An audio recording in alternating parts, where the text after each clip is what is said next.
Yo, welcome back to the best show in Atlanta. I'm your host, Nigel Armoni. Listen, if you haven't already, please like, comment, and subscribe to the best show in Atlanta. Also, if you can, go on the website at unspokenatlanta.com and get your merch, man. We got different colorways on the hoodies, crew necks, t-shirts, all type of stuff on there, man. So if you can support, man, go to unspokenatlanta.com, check out the Unspoken Atlanta collection, and get your merch today. Enjoy the show.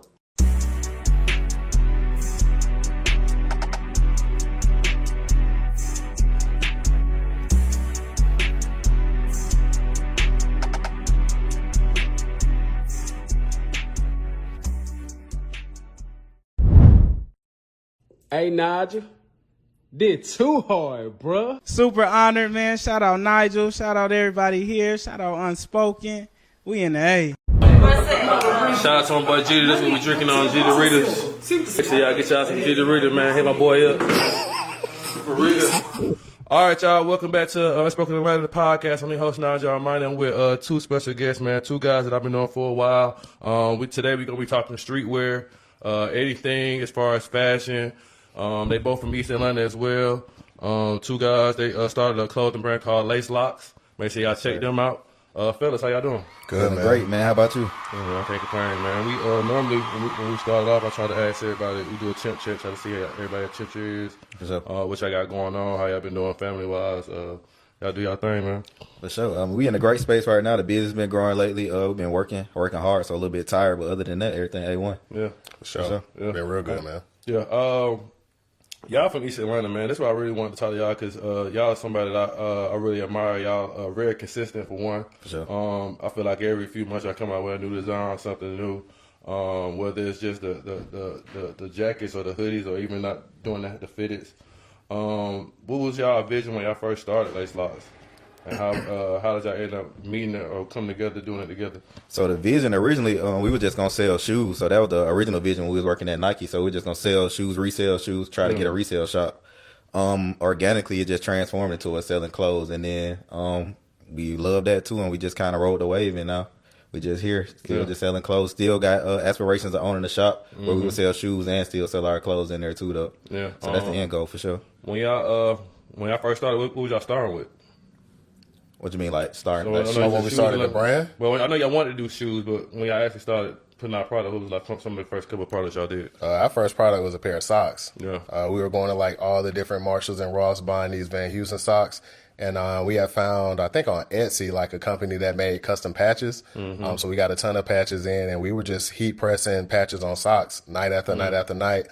And once we started selling them, it was a huge success. So for us, it kind of opened our eyes to all right, we can kind of pivot from sneakers and get into the garment space, and then start trying different things from there. And then from socks, it grew to t-shirts, and then t-shirts grew to sweats, and now it's everything you see from us today, for real. For sure. Yeah. Okay. I know y'all just wanted to start off with shoes, but it's a lot of different streetwear. What was y'all first couple mistakes I think y'all made early that y'all kind of helped shape y'all to today? Mistakes early. Early we started out working with a manufacturer early, so we really didn't understand like sending measurements and things like that. So we would be placing orders and just letting him just send us what he would make, not really based on the measurements how we wanted to fit and things like that. So like some of our early orders, we were just ordering stuff, not even sending no measurements. So stuff would be fitting kind of off and things like that. So it's just things you learn, but like we didn't know anything about like working with manufacturing, so we really learned a lot of stuff just by trial and error. So a lot of that money we would spend early. I think that's probably some of our bigger mistakes. But other than that, we didn't really make like any huge mistakes to where it was just detrimental to the brand or anything. But I would say things like that, like just learning as we go. If y'all had like y'all top 3 advice y'all would give for anybody that want to just start a brand as far as with clothing, what would y'all go with? I think the first thing would be just be consistent, because that's what takes you further and further, and it allows you to level up and scale up, just, truly being consistent. Second thing I'd probably say is just be creative and don't let fear drive you. First, if you have the idea, write it down, speak it, manifest it, and then go after it. And just pray about it every day, for real, honestly. For sure. And third, I say like customer service. So customer service definitely is key. It's something that kept us going for a long time too. For sure. Granted, we was coming from Nike, so at Nike, like customer service, like at the top of the list for real. So like we carried that with us too. Even still to this day with interactions with customer, like customer might be dead wrong, but like we don't Yeah. We're not getting into it with the customer. Like, we might let you win. Sometimes we do got to stand on business and we have to win whatever we talking about. But like most times we'll let the customer win if it makes sense. If it's not a huge loss for us, we'll just let the customer win, bro. It don't be worth it in the long run. I remember. Well, I heard you say y'all started off with Nike. What was that process like? And what was it that you learned from that y'all was able to bring over into starting y'all stuff? Nike was slick like the dream. Like Nike was something I always wanted to do. I always wanted to work in like sneaker retail, and that was like my first opportunity to get it. We had a homie, Rich, who worked there. He kind of put all us on up there, so we got on up there. Just seeing the back of house of shoes stacked up, learning that ethos, how they feel about, like I said, customer service, top tier. Even the styling of the store, keeping it neat. Like, I mean, granted, we used to hate they used to be on us about folding shirts a certain kind of way or making sure your section tidied up, but like I said, going into our space when we have a store, that's definitely stuff we're gonna carry with us because that's like important to the customer and to the customer journey when they come in and supporting your business. What type of fashion and stuff is y'all that inspired y'all growing up? I'd probably say like early 90s, maybe early 2000s, like basketball culture, basketball sneakers, things like that. Like I remember just having basketball cards and, you know, my mom was buying me different champion jerseys and all that type of stuff. So mainly like sports culture, nostalgic type stuff, Mitchell and Ness, all that type of stuff. And so now we're able to bring some of those past ideas we used to always want and just bring them to life now. So I think that kind of I see what some of y'all dropped though. Y'all kind of reached back into the 90s a lot. Y'all feel like that's like the best era as far as like clothing? It's one of the biggest like inspiration, I think, the fashion in general, for real though. I mean, especially like the nylon, the swishy suits, all kind of things like that, the sweatsuits, the kind of styles they were doing with their embroidery and different types of applique and things like that. I think it really did pop off in that era. And then like the later eras kind of like kept putting their spins on it. That's kind of all we doing today, is still just putting spins on it. So it might be the biggest inspiration like from that era for sure. I think 90s is the best though, honestly, because I feel like especially even when it comes to like not even just streetwear, but just like in general music, life, is everybody like tapping back to it. Like we see it like not change it, like we see 21 Savage. Every time you have a birthday party, you going back to for sure. It's like a 90s something, whether it's dressing or whatever. For sure. From music to how we everything like like everything repeats itself. It is crazy. Sure. Like, you know, like when we growing up, our parents would say like, you know, back in my day, these was out. We was doing this. Now y'all doing it again. And then when you get older, you really understand it because you know when you're a kid, it kind of get annoying. But yeah, definitely seeing things like rinse and repeat. Yeah, everything repeat for sure. Yeah. How do y'all use that as far as like rinse and repeating, as far as like the creativity when it comes to like different drops? I think mainly like good ideas, you just see if you can tweak them and make them better. And old ideas are not necessarily failures. We just figure out what worked for some things and what didn't work, and then we can apply maybe what worked with something else to something that did not come out as what we wanted it to be. And then just, you know, keep creating and keep tweaking it. Almost like a engineering design process. Like you make something, you test it out, you see how it is, see if you can make it better, try it again, see if you can make it better, try it again, and then you just keep on going like that. Yeah, and I think this year, like the first year, we really experimented with like the lifespan of a product. Like even like this past Thursday, we restocked the rugby in a new colorway. But we originally dropped this rugby set in like June of this year.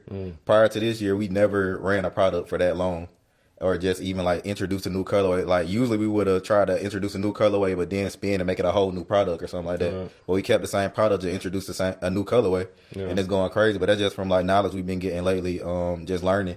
And we just letting it run. Like if it's selling good, just let it run and probably introduce a new colorway, things like that. But it's literally our first time, and we've been doing this for like selling product at least consistently for like 5 years, and it's our first time really letting our product run like that. If somebody was to ask y'all, what separates y'all from other streetwear, what would y'all say? Consistency and customer service. For sure. Like I really think we hone in on those two things the most. Like we want to take your guard down a little bit, have you comfortable. Come in, ask questions if you have any, and then, you know, just point you in the right direction. I think we do a great job of trying to set up the canvas, quote unquote. So when you see a product that we have, if you already have some of the other products that we're having in the photo, then it's already tailor made for what you're trying to do. And then as far as the customer service aspect goes, you know, just treating people with kindness for real and let them know like we're human beings too, and we have, you know, human interactions and DMs and emails and stuff like that. So I mean, it definitely takes you a long way for sure. Yeah. No, I was just gonna piggyback on that. Consistency, I feel like definitely is the most important. Like I said, we've been doing this for like 5 years, and it really was in no span over that time that we took a break, or like if we went multiple months without dropping something or doing something with the brand, like consistently, really over 5 years. Like really, no more than a month that we didn't drop some or have an event or was planning to do something over that whole time span. How like if y'all giving advice to other people, like how do you think they should separate their drops? Like, should it be like every few months? Should you try to do it weekly? Should you try to do something every 6 months? It depends on the kind of garments you're producing first and foremost. Like if you're going overseas with it, it might take a little bit longer. I feel like if you're producing domestically, like if you're getting shirts printed or if you get like sweats printed domestically, you can probably at least do it at least once a year, depending on what your goals is for your business and like what your project, how you selling. It's basically at the point of where your business at. I would say at least try to do something at least once a month. But in some businesses, that drop once every quarter or something like that. It really just depends on how you are selling when you do drop and what's tailored for your business. It's not just one size fit all. It's what's tailored, how it operates for your business, and you know how you selling when you do drop. How does living in Atlanta like kind of help y'all when it comes to like even marketing, but just ideas as far as like creating something new?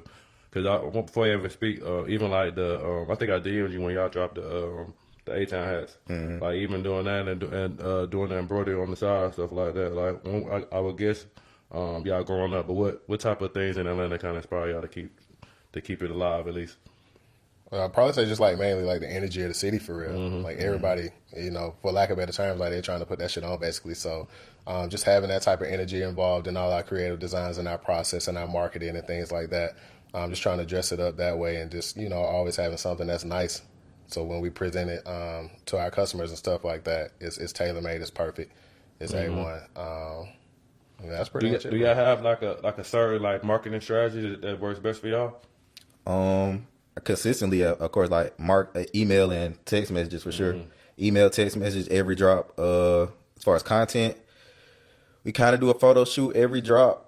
Whether we book our photographer or we shoot it ourselves at the office, we try to at least have some kind of content reels already stocked up. So you're going to consistently see that content as we drop it. And of course, like I said, the email and SMS can go out every time.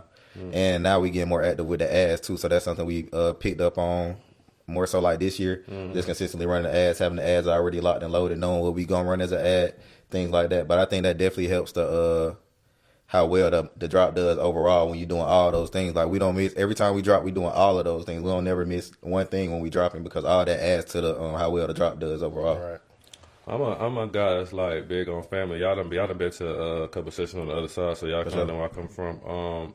And then for y'all have the same people that kind of like model y'all where since y'all started. Like what made y'all keep the same people, the same core, and what y'all kind of get out of that individually? I think like loyalty is super important, and not only loyalty between the friendships, but also like the shared vision too. Like everybody you see with us been with us since day one, since we started for real. So it kind of makes it easier, so we don't have to figure out any like ulterior motives or anything like that. It's just super comfortable. So everybody's able to come in, do what they got to do, showcase their superpower, what they're good at, and then we can just keep pressing forward and keep leveling up. So, do y'all got a would y'all say? Do you have a signature? Would y'all say I got a signature product? We name our sweatsuit the signature sweatsuit that has like our ARC logo on it, and then we got the sweatsuit. But now I just feel like it evolved to where we just got a bunch of stuff now. I mean, I would say that's kind of our signature thing. Like you've been with us since day one, but it's like people who with the brand now who might haven't even. I don't think we dropped that at all this year, so they might haven't even seen us present that product. So I mean, I guess. It is because we could present it to them and they could be bought in on that product as well too though. So if we did have one, I would say is that like our OG sweatsuit with our just a cursive logo on there with the puff print and things like that. Yeah. And that's one of the first products we dropped when creating garments. Yeah, that was like our first real real product. product. The brown and the green, right? Yeah, okay. Yeah, we got a puff screen print and we did that like at the back end of 2019. Just like I said, just learning, getting the sweats from H&M and then we printed on them and then we end up getting a manufacturer. But it just all just stayed with us since day one.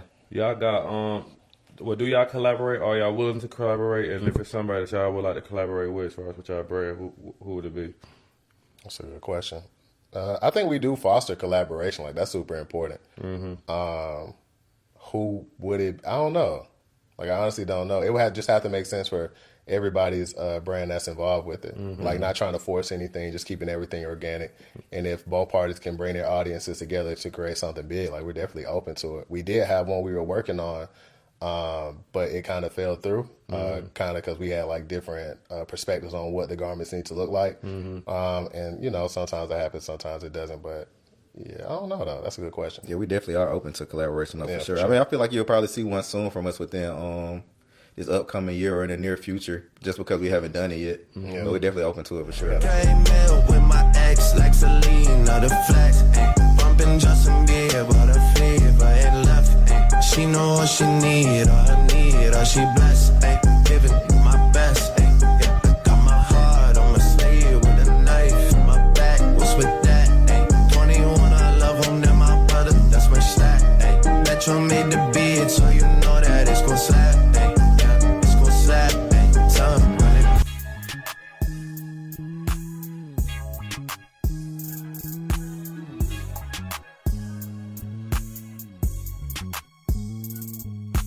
Hey man, welcome to the best show in Atlanta.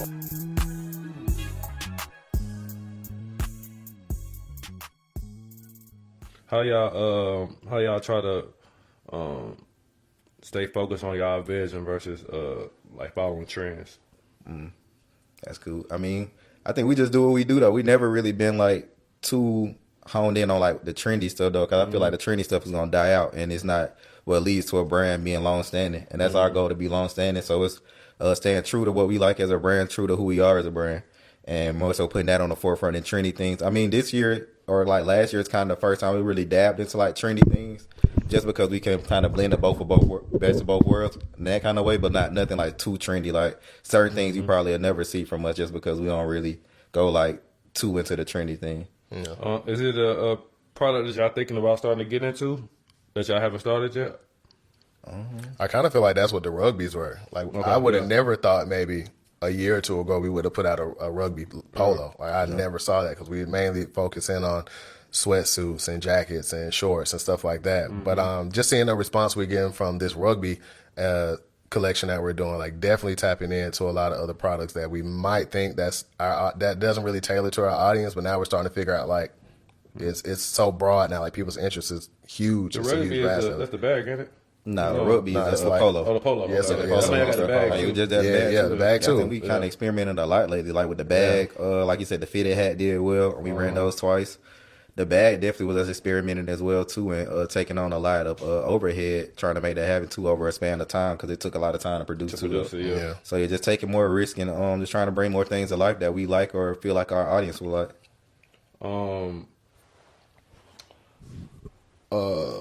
What I was gonna say, I had two questions on my top of my head. I just lost both of them. How important is it though for y'all to really like continue to embrace and promote Atlanta when it comes to y'all brand? I think it's super important, because I feel like I always feel like personally, I feel like Atlanta's like the black mecca for real. And what I'm learning now as we gotten deeper into the content is like implementing the city into like our background when we doing like photo shoots and things. I feel like everybody who's in like a unique city like Atlanta, you got that opportunity to use like your city as a backdrop. Or like people who like in Phoenix, they got the mountains as a like you could use that to your advantage in your content. So like really using those things that's in your nearby vicinity and really using them to your advantage. Like when we do our shoots downtown, it's super dope, but like every person who got a brand don't have access to those kind of areas to where they can do a shoot like that. So that's why whenever we do it or we have the opportunity to do it, we make the most of it and really like let people see like that Atlanta backdrop while we doing that kind of content.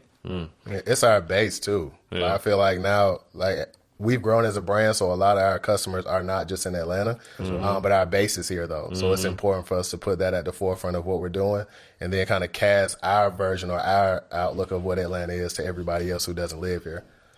I asked everybody this. Y'all been here for y'all been on the road, so y'all see everything changing as far as Atlanta. I was talking to Cam Kirk. We was talking about they finished close down Cheetah coming up in the end of the year, so everything is like turning into high rises. Left 45, that whole plaza gone. Everything over there. Like, what's y'all thoughts about like the gentrification of Atlanta, and just the changes that y'all been seeing so far?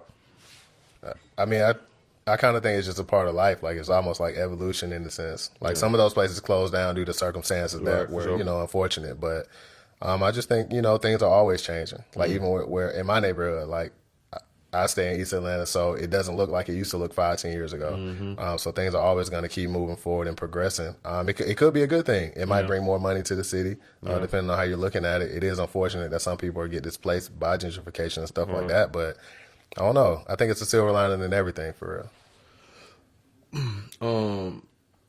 I think, man, it's crazy because it's like when growing up, like our parents used to talk about like going to certain places, like going to like 112 and stuff like that. You know, it's just like little spots, and then you just see when we growing up, we had level 45, we had like other spots that we kind of grew up in, and now I think now they doing the dome. The dome, that's something new that we didn't have when we were growing up, and I went there once, and I was like, this is crazy. Like, it's like the biggest place. That's crazy. Like they imagine you throw a party in there, but it's different. Like seeing things grow up. So I do agree with you. I do feel like it's it's good to have a spot you can always go to or say that you've been to. Sure. But I do understand like the nuances. Like we got I think we got World Cup coming here in a couple of years. So you got to make sure that when that come around, we got places that look decent and in order. Yeah, for sure. Even with the Georgia State new well, it's football stadium now, but just like how they trying to recreate over there. Yeah. It's just dope to see different different spots, the new Brave Stadium, everything coming down here. So yeah, I definitely think it's time for a change, man. I think the people who complain the most is people who are not from here, though. That's probably so. That's what I'm thinking too. 'Cause I love to see the city evolving and like growing. Like you said, it's like over time everything changes. Even like I remember like just growing up, just riding with my mom somewhere, and she was like, "Dang, this look totally different now." And now I'm driving and I'm saying the same thing. But like I feel like as long as it's improving, and like you said, the worst part is like people getting displaced. But like as long as things are improving and it's looking better, like that's just better for the city overall. I feel like like you said, it's a silver lining in everything for sure. I want to do some brand talking. I also want to do some community talk too, though. Like, and y'all definitely. I mean, obviously, y'all built a dope brand, but for the audience, they trying to build a brand from scratch. It don't necessarily got to be clothing, but just if you can give us a point on like things that you need to be paying attention to when it comes to just starting a brand overall.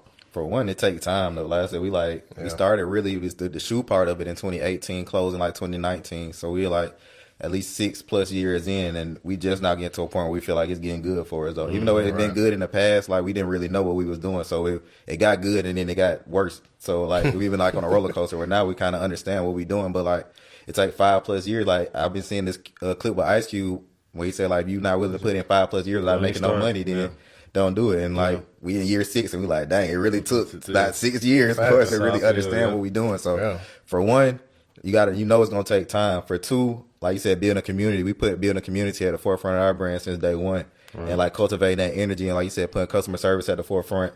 All those things put together helps your brand grow. So a lot of people are just in it for the money right now too, though. So you got to understand, like you said, you might not make no money, or you might make a little bit of money, but like you can't make the money and go get a chain with it though. You got to get the money and reinvest it back into your brand, and keep doing that for 5 years, 5+ years. It might even take longer than 5 years, depending on what you're doing. So I think that's the main thing is it takes time though. It's not gonna happen overnight. Even if you do have quick success, you probably gonna blow it and mess it up because you don't know what you're doing yet for real. So that's the most important thing is just keep learning and evolving. I think the best thing about branding is not having quick success. For sure. I think that kind of handicaps you. For sure. We Slick has quick success. Like I said, we didn't know what we was doing. So now we got quick success. We got this money. We pumping out more garments with our manufacturer, but we don't even know nothing about measurements yet. So we just ordering a bunch of stuff. We don't really understand what we doing. We don't really understand how we serving our customers. We just got this money and we trying to pump it back out. So it's best to just learn. Like you said, that slow grind, you keep learning. Then you become better and better and better, and then you can actually be here 5 years from now because a lot of brands don't even last that long. So I think that's the goal is to be long standing, not to just make the most money you can in a short period of time. Yeah, I would say, and to piggyback, I agree 100% with y'all. I think another thing I would say is like also be okay with pivoting. Definitely. I think early on, man, for me, I was frustrated because I had one idea.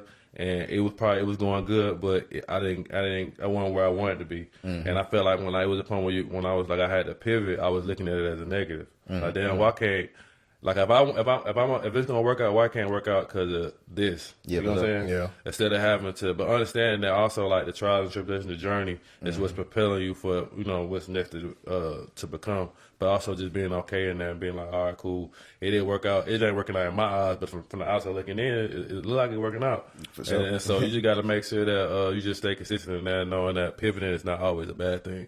I think another thing though that's important is like having mentorship. Like I kind of feel like that kind of shifted our perspective on some things too. When we started, we didn't have any mentors, so we didn't have any people we could go to and like ask questions and all that type of stuff.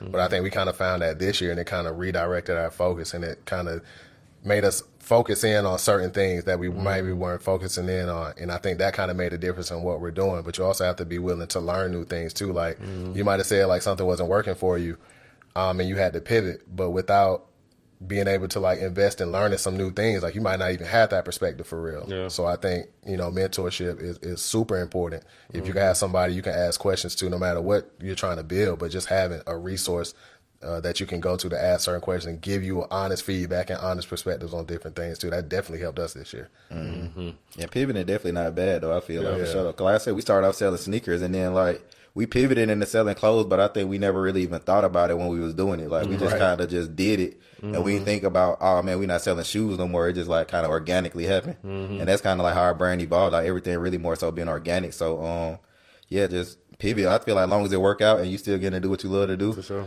like You're good. it all work out for the better. Yeah. I want to scale back a little bit though. As far as people who are like really just green to wanting to sell clothes and want to do that. I think like one of the things I learned, even when I'm trying to sell merch for my own, is not buying in bulk. Yeah. I think that's a many mistake that most people do it. But if y'all could talk about like the strategies I use as far as like or they should be using when it comes to whether or not buying in bulk or just buying a few and then trying to, if they order it, then you pick that order rate. You know what I'm saying? Yeah. I think that's one of the big things with clothing brands right now. Everybody want to get a manufacturer and get a big bulk order, which it can work out or it can't work out. I mean, it's kind of like it could go either way. But I always feel like if you just starting out and if you don't got a lot of capital invest in yourself, find like a print shop or something domestically or like in your city to where you could print on like blanks. Like when we first started, we was going to H&M getting quality sweatsuits. I think quality is definitely important too. So we was going to get quality sweatsuits out of H&M, taking them to the print shop and getting them printed on, and then we was selling them to our customer base that way. That way we was in control of like the overhead we was doing, opposed to like you going overseas, you got a minimum quantity you got to get. You don't even know if it's a good product yet. So I would say try to find out if it's a good product first and foremost, and then like if you print it domestically and you got a good price point, and it's selling to your customer base, then go overseas and get it produced and you get that bulk quantity. Because like you said, if you go get that bulk quantity first and foremost and you don't even know if it's going to connect with your customer base, you're going to be stuck with that. For sure. Yeah, for sure. You don't determine what's going to sell a whole bunch of units. Like we got things we created that we felt like probably should have did 1,000 units, and it didn't. But then we got things like, I don't know if they really going to like this, and then we put it out and they love it and it's going crazy. So I mean, you don't really define what your homegrown product is. So like perfect example is them rugby sets. Like we had them pants probably a year ago, and we just felt like because they were so baggy, it's not really our style. So we was like, bro, we're not gonna put these out. Like we literally had them pants for like a year. As soon as we put them pants out, bro, they going crazy. Right. We like, dang, bro, we wasn't even gonna put these out. Like we had these for a year. We wasn't gonna put them out, and now we put them out. And now and like I said, we introducing new colorways and everything. And now even I be wearing mine, and I like mine more. I'm like, man, I really do like these. Like we thought we didn't even like them. So I was gonna ask y'all. You kind of spoken on already. Like, when do y'all know that y'all have a good product? I mean, obviously it's sales, but yeah, for sure. Is it just the sales, or is it just like word of mouth, or just the energy, feedback that y'all getting back? I think it's the feedback, but a lot of times you can't even go out the feedback. Like a lot of times we done had a product, we put the post up, the post go crazy, then we put it on the website, it don't go crazy. So I really say like the sales is kind of most important when we're saying you got a great product.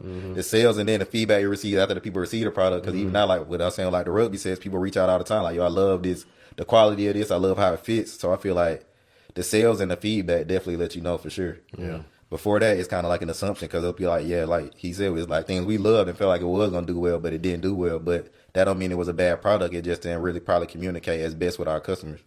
It's two of y'all, so y'all definitely got a partnership with that. How, if y'all had to give advice on like teaming up with somebody or going into business with somebody, what was y'all thought process when y'all first got together, and then what was your advice y'all say about having somebody else along y'all vision? I think when we met, we weren't even dealing with business. We met in college. So from the first time we met, we've been just locked in ever since. And then business grew from that because we had similar interests for real. So I think the main thing that keeps us going is just the friendship and the brotherhood we have. Like this don't come in between that because this was already established before we started business anyway. So as long as you keep everything, open lines of communication, y'all have a shared vision. I mean, we don't have disagreements, but if we have two different perspectives on what a garment should look like, we just talk about it. And then, all right, we're going to try it this way. And if it work, it work. If it doesn't work, all right, cool. Let's just try it the way that you said, and then let's just see. And it just happens like that. But I don't know. Like, we don't really have any disagreements about anything like money or nothing like that because we have a shared vision. Like, it's always open lines of communication. We always talking. So it's cool, but you know, I think mentality is important depending on who you're working with for sure though. Yeah, definitely. Because like I said, some people gonna want to get the money and then like we got the money because like the money come, but it's like what you gonna do with it? Like, are you gonna reinvest it or are we gonna go, like I said, we can go get jewelry or we can go on vacation because like the money yours, you can do whatever you want to do with it, but like you got to be the right person who y'all both gonna be in accordance. Like, now we're gonna use this money to build a brand. We're not really taking this money to try to live a facade or a life we not really living. We're really taking this and really want to build something and got the same goal of it being like a long term play instead of a short term play. We're not trying to really just get the money and cash out. It's more of a long term vision. I think we align on that vision. I think that's most important when going to a partnership is that y'all align on whatever vision y'all chasing. Yeah, for sure, alignment. What's the in y'all opinion? What's the hardest part about scaling? Capital. For sure. Knowing how to scale too. Sure. And knowing how to scale, but capital for sure. Yeah. Even now, like I said, with the things we doing now and then wanting to do more things, it's like it's expensive, especially when you scaling and trying to make sure you serving as many people as you can. It's expensive, bro, and trying not to just put all your money into it and then wait for it to come back. So it's really being strategic with acquiring capital, being strategic on how you're using the capital once you get it. So I think capital is kind of the main thing once you at like that scaling stage where you're trying to get to that next level. If y'all had a theme song, what Atlanta artist would y'all want to represent? That's a unique question. Atlanta artists? I'm gonna say, dang, that's a good one. Maybe Future. Mainly because he's been doing it for so long and he's still elite with it. Or maybe like Killer Mike or something. Killer Mike put like some entrepreneurship talk on there. Yeah, Outcast type vibes. Yeah. The Outkast, that's definitely a vibe, though, especially when y'all do y'all nostalgia.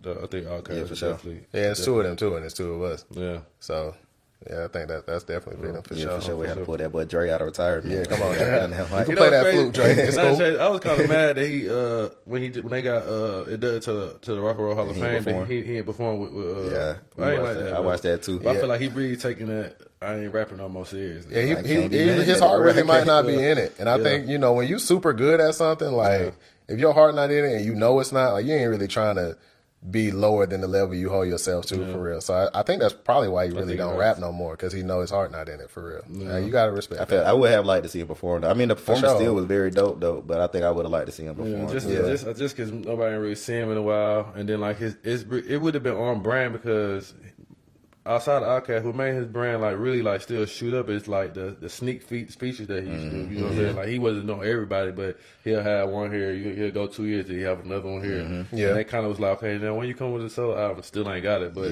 you know. He might not have been confident in how well he could perform too, though. Yeah, so it could be a thing. So like he don't want to get up there and perform less than what he known to do. Yeah, facts. I mean, granted, I think what he probably understands, we would have took whatever he would have gave us for it. Even if he didn't know all the words or could say all the words or like keep up. Cause like when Tyler did Bombs Over Baghdad, that's a hard song to do. So that might be like a point where he like, bro, I don't even want to get up there and try to do that. I ain't in the space for that. Yeah, for sure. No, in y'all opinion, what is winning for y'all for Lacelocks?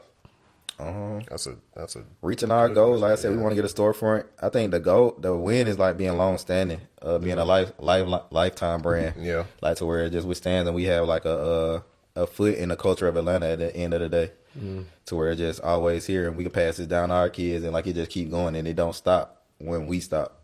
Yeah, like providing an experience almost. Like even like going to other. Like we really love like clothes and shoes and stuff. So when we travel to different places, like going to New York, going to Kith and those type places, or going to LA and going to Supreme and all those type, just having that in our city. Like when people land, one of their first stops is coming to our shop. Like, hey, we definitely got to go here before we get up out of town. So I think that'll be it then. Dream location for y'all shop. I mean, preferably it would be like downtown Decatur. I think that'd be an ode to where we grew up at, and it would bring like traffic to this side of town too. So I think that would be good. Or like downtown by the Dome, by Mercedes Benz or something like that too. Though I mean, just of course like in the city. If not downtown, then like downtown Decatur or something like that. And they rebuilding down there too though. Yeah, for sure. I was just thinking about something on a place on the east side that would be good, but I don't really. We from it, but I don't really trust the east side though. Why you don't trust it? I trust I don't know. It's like, that's why I because said I was downtown looking around, Decatur. like, everything, like, how they building down there, I really feel like they're going to have to start doing changes some spots around here. Like, well, I grew up in Reed, South Harris, by Reed, so it's like, especially, like, I can't even go over there no more. I mean, I can, but it's like, it's weird, like, it's I just feel you weird. on Things that. have changed, and, like, even, like, it's like, and then it gave me the feeling of, like, even, like, when I go back to our old high school, like it's smaller in there. Yeah. Like I don't know. I guess it's the feeling growing up, but it's like it's just weird. Like even like the people, even the students there, it's not the same. Like Miller Grove ain't the same from when I was there in 2009 to now. It's like a total Yeah, society is different. different for sure. Definitely. Yeah, I mean, it would be cool to have something on this side of town too, like something of that type of ilk on this side Like of I town. said, they really get it to maintain that city. It'd have to be like downtown Decatur for real, though. So where it can kind of still have that upscale kind of feel, and we could capitalize on the foot traffic and things like that, and it'd be like you said, safe too for like tourists and things like that when they come into town. We talked about if y'all had the theme song, but how much does music, especially Atlanta music, influence y'all growing up, but then also y'all brand? For sure. I'm not. I ain't gonna lie. I listen to all kinds of music. So I mean, not all kinds of music, but like all cities music, not just really Atlanta. So I think just music overall. Like I'm big into music, so I'm always listening to music, things like that. They kind of one of the things that help me get inspired too, though. But I don't think it's like more so home to just Atlanta artists. It's more so tone to like anybody who's speaking that language that can like kind of get me inspired. I'm more so tapping into that. Yeah, So you feel the same? yeah, for sure. What's one of the we did talk about that. Y'all was saying that I was gonna ask y'all what's one of the drops that y'all had that was unexpected that did go crazy, but I remember y'all talked about it earlier that y'all wasn't expecting to really like sell like that, but they actually did. Yeah, like the rubbies and the track rubbies. bands for sure. Yeah, Y'all I know y'all don't have like the flare like those, but like the flare, the ones that like light up. Oh, You know what I mean? You talking about the Oh, like rhinestone? three- oh, Like I be seeing like the ones like even with the white outlines, like they'll have like like the, 3M. I like Yeah. 3M. Nah, 3M is cool. We got some 3M We got a stuff too. couple- Though. I feel like that's like really like the main part of like really coming up with brands. I know obviously you want it to look good, but you also want it to be cost effective. So what's y'all thought process on that as far as like things that you feel like are popular to buy but might not be good for people's price range, especially when they first start out? That's a good question. I think our main thing is definitely having like elite quality on our products, but making it affordable so everybody can kind of tap in and get it. So I think, of course, when you buy more product, you get it at a lower price point. So I think just negotiating with your manufacturer wherever you're getting it from to, it makes sense. Like they're getting their end, but you also don't have to turn one into 13 and then charge a whole bunch of money for something too. So just finding a happy medium. If you could, I ain't trying to say cut costs because that's when you kind of lose quality, but if you could find what you're looking for at a good price, and then you could turn like 1 into 2 or 1 into 3, then that's cool. Because if you charging, let's say we got a jacket we about to put out, honestly, it's probably worth like $350. But if we charge $350, how many people really gonna spend $350 on the jacket? So just finding price points that work for your consumer base for real. Yeah, I think that's most important, knowing your customers and knowing what they can afford. Right. And not trying to bust their head. I mean, like you said, the minimum we try to turn like 1 into 2, 1 into 3, but like it's some companies out here who try to just get like 30% of their margin back. So they're not even turning 1 into 2, but they might be focused more on selling volume. Yeah. So really just knowing your customers, knowing what they can afford. I feel like as long as you making more than what you paid for, you winning for real. Yeah. So you making a profit. As long as you ain't breaking even or losing. Especially if you starting out, like I said, don't try to break the bank. Try to breaking just make even your is profit. Or like I said, worst case scenario, you break even. Even if you break even, get your money back, it's a win because you can try that again. But like as long as you ain't in the negative, you don't even gotta, like you said, don't try to put your price up so high to where you busting people's head to where they can't afford it. Because like in your early stage, you still building. You can get to that when you years in and you get a lower cost point on your production, and then you could kind of get a little bit more margin on your profits. But Or that you ain't got really the different goal when things. you first starting out, though. Yeah, you might have different products that are different tiers of prices. Like a T-shirt may be a lower price point, or a plain hoodie might be a lower price point. But then when you start experimenting with different garments, now this jacket may be an elevated price point because it's elevated materials. It's not just something regular. So you might just have a tiered system of how much you're charging based on what you're selling for real too. Yeah, I think that's a good point too, though. Make sure your quality add up to what you charge, and I think that's something we took in from like day one. If you're gonna charge high, your quality need to be high. Don't charge high and your quality not where it need to be, And your because customer that's gonna service make your high. brand crash out too. Right. So I think that's definitely important. Y'all may know better than me. It's a guy that be on Instagram. He be it's like Asian dude. He be interviewing people as far as like street brand. Superline. How y'all feel about going overseas and getting part of? I mean, I don't know if y'all have already. Is that something y'all want to Nah, I've been overseas. I've been overseas. Yeah. So how y'all feel about? Did y'all go over there before y'all? Nah, we ain't never met him before though. I mean, but we've been talking. We done had the same vendor since 2019, so about 5-6 years now. Yeah. But we never met him in person before though. How that's crazy. Right. Do y'all? I mean, I get it though, but would y'all go out there at some point? For sure. We do y'all? Okay, so. Well, we talk about this. How important is it to find a good vendor? It's important. Vital. How can people find good vendors? I would say start out on Alibaba for sure. Alibaba, you're gonna see reviews vendors got, and then you can transition to like where we communicate now on WhatsApp. So I think our vendor, we might have met him like on Alibaba at first, put our first order in on Alibaba, where it's a trusted platform. If it don't work out, you get your money back, things like that. And then we transition over to now we can do our communications on WhatsApp, and then we just send payments because it's more trusted now. We send payments through different kind of outlets to get our payments over to them though. But I would say start out on Alibaba for sure. Look at their reviews, look at the products they produce. Or if you're looking on Instagram, or if you see that person on Alibaba, try to find their Instagram too by their factory name, and go look at the kind of products they're making over there too. Yeah, I mean on their page, see if they look legit. It's definitely a lot of scams out there right now too, though. It's kind of hard for brands right now trying to get into that space. So I would definitely say start on Alibaba, to where it's a platform to where if it don't work out, you can get your money back. Definitely risky, man. Yeah, that's a risk in it. I was gonna ask y'all, as far as I ask the same question about hot spots in Atlanta. Just giving out, I try to use that as a platform to just shout out to all black-owned businesses. They don't necessarily have to be black-owned, but majority black-owned business, whether it's a restaurant, whether it's event space or anything like that you would, that both of y'all can individually like to give shout-outs to. What y'all got? I got a good one. Jerk's Caribbean Grill. It's in Brookhaven. I first found out about them. They from at Chef Rob's. I think it's in Sandy Springs. I think, and they opened a location in Brookhaven, and it's called Jerk's Caribbean Grill. It's like a Chipotle but with Caribbean food, but they also have your traditional stuff too. But definitely check them out. They're super good. Okay. Yeah, I'm trying to think. It's black owned too. I don't really go out that much, and I'm not really a foodie either, so. I don't really have too many. It's all good. We got one. Yeah. Is this something in Atlanta that y'all would like to see coming up as far as with this we just talked about it, the fucking the World Cup. The World Cup coming up. Do y'all have something planned as far as like what y'all brands y'all gonna bring out coming up with that? We definitely can. We did a soccer jersey before. Yeah.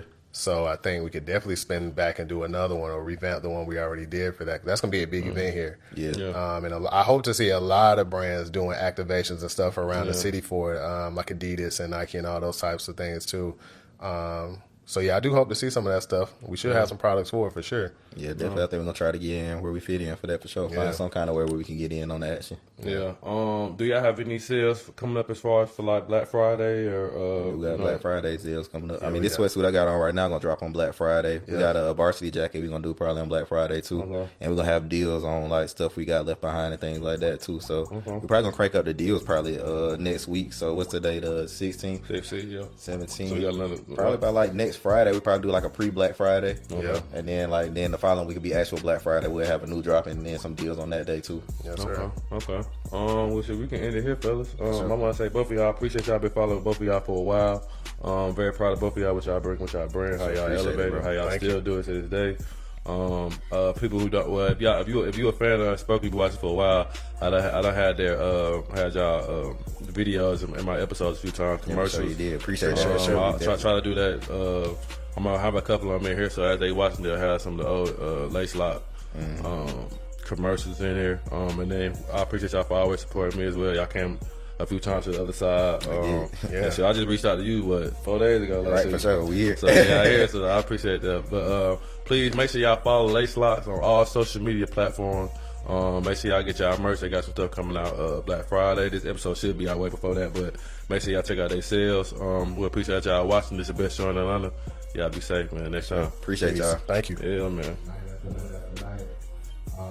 And once we started selling them, it was a huge success. So for us, it kind of opened our eyes to so like, all right, we can kind of pivot from sneakers and get into the garment space, and then start trying different things from there. And then socks if you need t-shirts, and t-shirts for your sweats. Yo, what up? This your boy Nigel Armoni with the Unspoken Atlanta podcast. Listen, we just dropped another dope episode. Make sure y'all check it out with Lacelocks, man.